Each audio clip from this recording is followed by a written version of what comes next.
Let me tell you a story. When I was in high school, all I wanted to do was fit in. I would post a lot on Instagram, try to get a lot of connections through Snapchat, and I would do everything that my friends were doing just to get their approval. And guess what? That didn't work out at all. I didn't feel like myself at all, and all I was doing was just trying to be cool, trying to fit in, just for me to have friends. And by doing this, I looked like a loser and I was doing bad things that I didn't want to do. And that tarnished my reputation and confidence throughout high school. So, what could I have done differently to not be average? To put it in simpler words, do the opposite of what average people are doing. Unfortunately, there are many things that average people are doing. So, here are the 4 things that I did to stop being average. The first thing that I did was I cared for my health. Look around you. Observe your friends, classmates, or even coworkers. Do they take care of themselves? They most likely don't. They eat a lot of junk food like burgers, fries, go to takeout, and drink soda like it's their water. And they most likely don't even work out. Let's look at the statistics in America, where over 40% of Americans are considered obese. Why? Well, they don't take care of themselves. They eat like crap and they don't work out at all. So, do the opposite. Work out at least 3 times a week. Do strength training to strengthen your muscle, but also cardio for your cardiovascular health. Incorporate a healthier diet to make your body better. Your diet can be 80% healthy and 20% unhealthy foods most of the time, just because it's really hard to become strict with your diet the first time. Personally, for me, I train 5 to 6 times a week, where I strength train 2 or 3 times a week, and the rest I run. And it really depends on if I have a competition that week. For my diet, I avoid highly processed foods. I also avoid the junk food, the fried food, and any food that has corn syrup in it. The main focus of my diet is getting enough protein, so then I have enough of it to repair my muscles. And guess what? I don't follow fad diets like carnivore, keto, or even veganism. Look, the average person doesn't have a no-eat list to where they avoid this certain type of food, except for allergies, of course. That's why they eat whatever they want, whenever they want, being oblivious of the consequences later on in life. So, hone in on your health. Sleep 7+ hours a night. Avoid fried foods, highly processed foods, and any food that contains corn syrup. And please, work out a minimum of 3 times a week.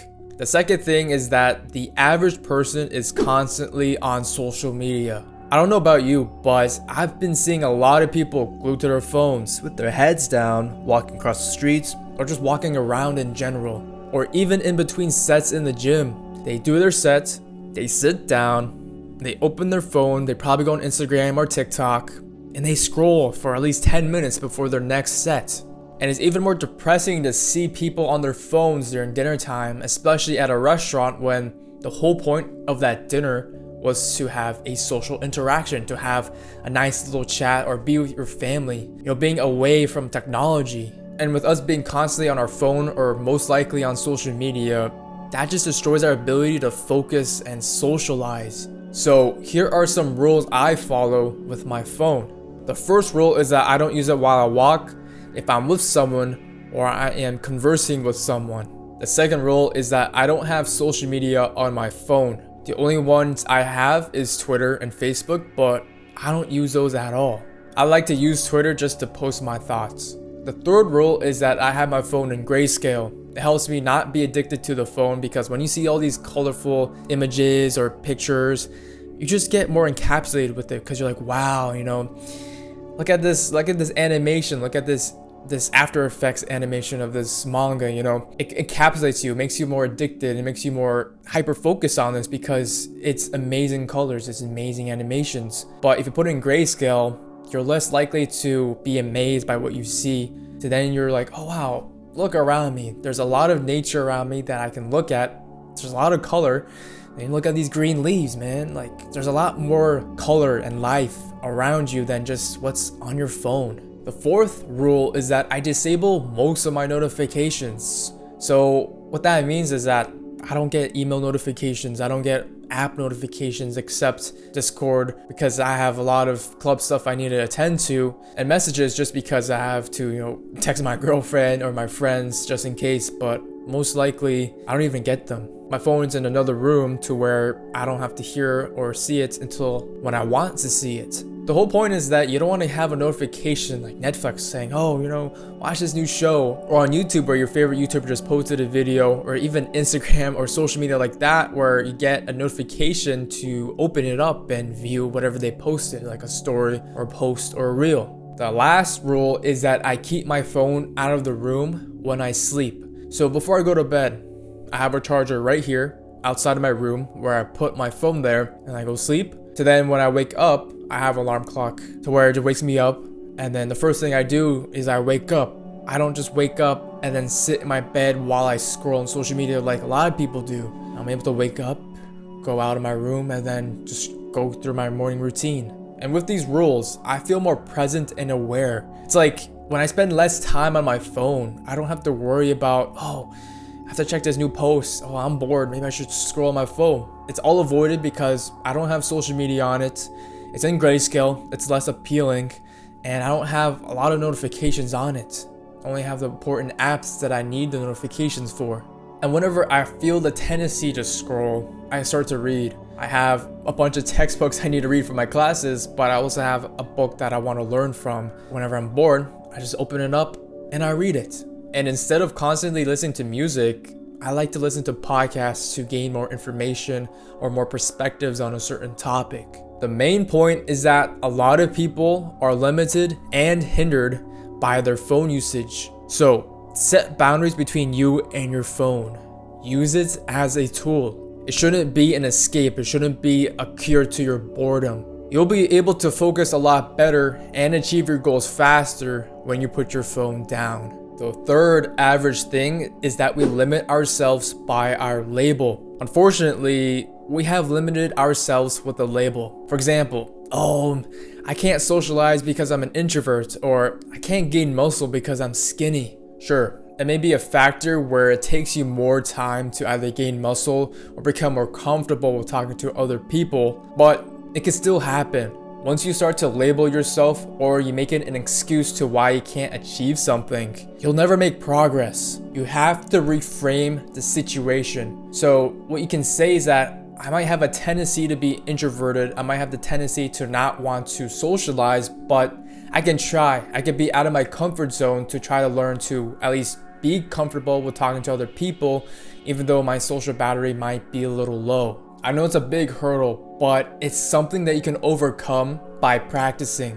Look, when you limit yourself to a label, you will never make the effort to become better. And this concept also ties in with the victim mindset, which is very popular in my generation. They tie their struggles, or at least becoming a victim to something, as an excuse to why they're in a certain position or why they can't achieve something. They like to say, why me?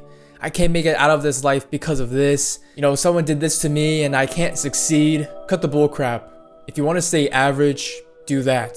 If you want to become greater than average, take ownership of your problems and take action to improve your conditions. Remember, no one is coming to save you.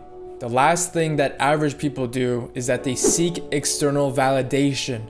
A lot of us do things just to get the approval of other people. Like when we post on social media, we like to see the likes or the comments that we get from it. However, this mindset is detrimental when you choose a career path just to please your family, or you go to that party just to make your friends happy even though you didn't want to go. Even with corn, where your lust is approved by a digital screen. Let me ask you this.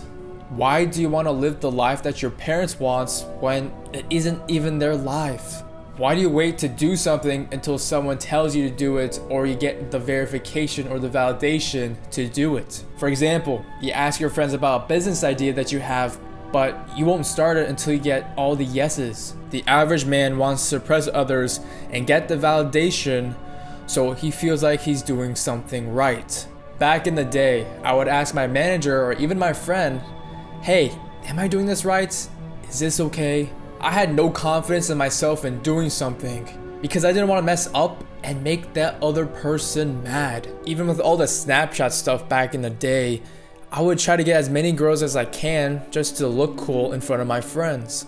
I was living an unfulfilling life, trying to prove myself to people who didn't deserve my attention. As a man, you make decisions on your own accord. Don't ask someone for approval, just do it.